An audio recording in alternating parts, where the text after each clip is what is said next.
And joining us as the co-owners, we have Jessica Blom and Krista Reuter. Great to have you guys here. Thank you. I love the concept. It looks pretty cool. So how does something like this evolve? How does a store like this come to Ottawa?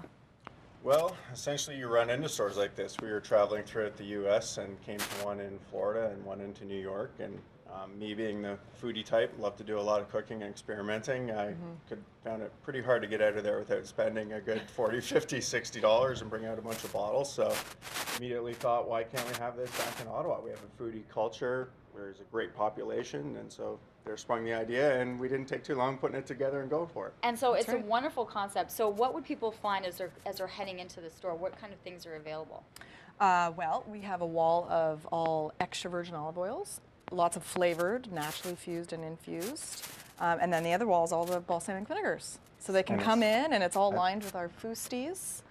There's descriptors on each of the containers saying what the flavor is, suggestions about how you can use the product, and they can taste.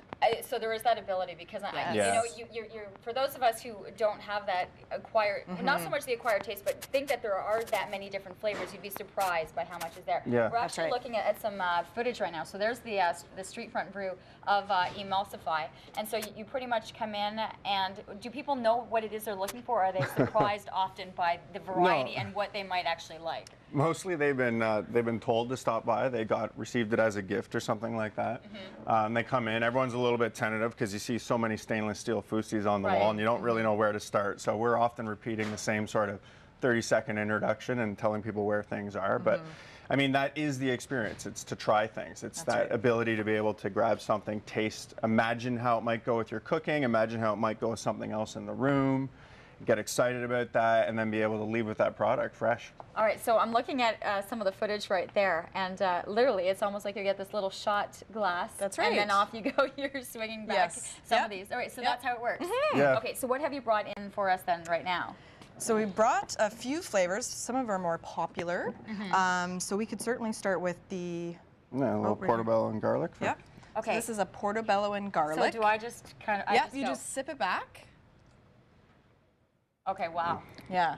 So this is great on... That's really neat. That's fun. So you can distinctly get each flavor in there. I'll make a fool of myself on television. Why not? One of the ways you're supposed to taste olive oil, of course, kind of like a wine, of course, get the feel of the nose and the bouquet.